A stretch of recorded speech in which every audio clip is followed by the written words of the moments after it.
Drills Talk, episode 76. In this episode, we're going to discuss the top 4 ways to build an optimal business team. This is based on a blog I wrote in the past entitled Groupthink. So, how do you build an optimal business team? What is an optimal business team? Well, it kind of touches on being a real team. It kind of touches on not following one person. It kind of touches on everybody talking and giving effort. A lot of that stuff, everything that we didn't do when we were in group projects back in high school or college. Let's get started. Yo, Drills.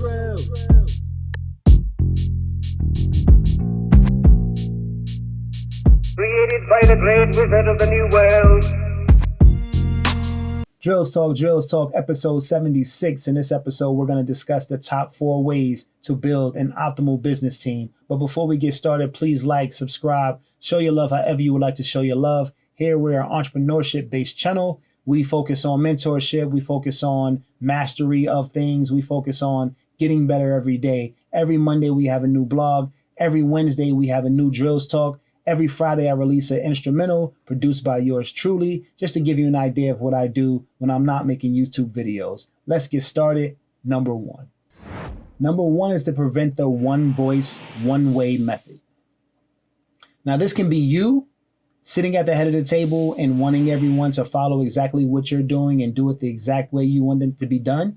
Or this can be you sitting in the corner of the long table and having to listen to a person who is saying, this is what's going to happen and this is how I want it to be done. That group never functions as well as it can because it's all about whoever's in charge. It's all about what that person wants, and you kind of lose the whole perk of being in a group. There's no reason to be in that group. You have one person delegating everything to everybody. No one's really being asked of anything. We don't really know what people are good at or not. This one person is the end all be all. And I know a lot of entrepreneurs are the end all be all, but you have to use your team. You have to understand that you're better with that team than by yourself. How many ideas can you come up with by yourself? How many ideas do other people have? What about the expertise that those other people have? How can they help you, right? What about you doing something brand new, but somebody's doing something for the 10th time? You didn't even ask them if they have done it before. One way, one voice doesn't work. It is not the way to go about business. It's not the way to go about team in any capacity. And we need to understand that and embrace that. Number 2 is time management. So time management is a big issue. So you have the issue of, okay, well, our deadline is coming up in a couple of weeks. And we also have, okay, well, our deadline's coming up in a couple of weeks. We don't have time to waste. We don't have time for any extra creativity. We have deadlines, right? What can you do with that? You can't try anything. You can't say, okay, well, this may work. There's no time for proof of concepts.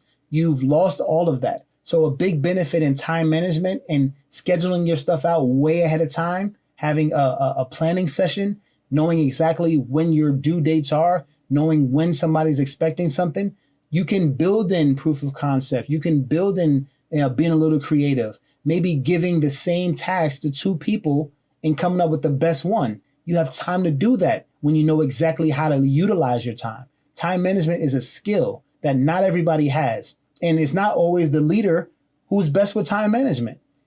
Actually, the best person with time management is usually the person taking notes with, precision to where you can say, oh, what we talked about 2 weeks ago. And oh, yeah, well, 2 weeks ago, 10 minutes into the meeting, such and such said this. That's the person who should be in charge. And as the leader, if you're the leader, you should be cool with delegating that, because if your time management's on point, then your deadlines are met and you have time to be creative, which makes your completed work that much better. Number 3 is false leaders. So the false leaders are the loud people, the people who are, given that they were given the gift of gab, I guess. They are very believable. They make people feel that, everything's going to be okay, but they have no talent. They're not qualified. They've kind of, chummed their way to the top of whatever position they are in, but that's not the person you want leading the group. That person's going to lead the group to missing deadlines, to not giving a good product, and in turn, not getting repeat business. We don't want that. It feels good listening to this person talk and saying, hey, They said, we got it. They've done it before, or they've been on teams that did it before, and we're cool. Everything's good. But that person gets a lot more quiet as the deadline gets closer and closer. And then they're not in as many meetings. And then they're kind of passing off a lot of stuff and deflecting things. And that's the person that you don't want in charge. I've been, in many meetings, right? So I have a pass in as a consultant, IT consultant, right?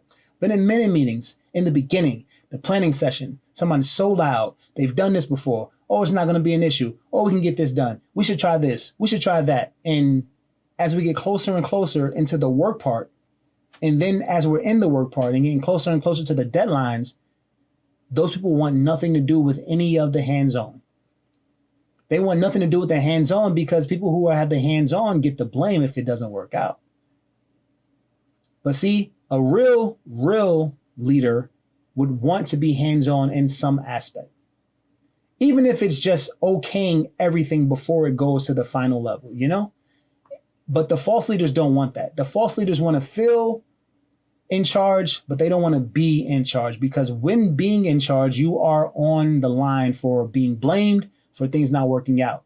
So watch out for these false leaders. Watch out for these loud people who are kind of like, we can do this. It's no big problem. And everything is we. And you look at them and say, okay, well, what have you done in the past to make you so confident in completing this task? And they have nothing. But at least now you know to ask that early. If this person is loud and boisterous and very confident, ask some questions and see if that's real confidence, or is that just, look at me, I want to be in charge. Please let me be in charge. I can really talk. Number 4. Number 4 is to have a team of boat rockers. We always say we don't want to rock the boat. You don't want anybody to think you're not a team player. Rocking the boat is the biggest team player thing that you can ever do, because rocking the boat is saying, hey, we're not on the right path. We should be over here. We are not doing the right thing. We should be doing this. And if you have a whole team of people that do that, we can get way more optimal than we were before, because everybody's speaking their piece. Everybody's saying, hey, this is wrong, or we're keeping our eyes open, because we're boat rockers. We're going to say something's wrong when it's wrong. And that's going to make the team better. That's going to make me better, because I'm on my best square, because I know that if I do something wrong, 3 people from the team are going to catch me and say, hey, that's not right. And you feel better about putting your best foot forward, because he's like, okay, well, if I do my best and there is something wrong, at least I know my team will catch it. The person that's a false leader, they don't think like that. The people who have time management issues, they're definitely not thinking about that. They're too worried about deadlines coming up. And the person who's one voice, one way, no way that they will want a boat rocker, right? They will convince you that you're not a team player for not going along with exactly what they said.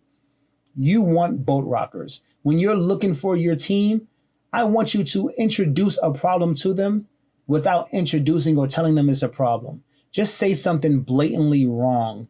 You want somebody that's going to say, hey, that's wrong. That's not right. We should be doing this, or you guys should be trying this. That's who you want on your team. Look for them people, because what's the point of being with someone who's going to let you ride right into an iceberg just because you're in charge? That's not what you want. Drills Talk, episode 76. These are the top 4 ways to build an optimal business team. Thanks for listening. Thanks for watching. It's drills.com. Check this shit out. It's Drills.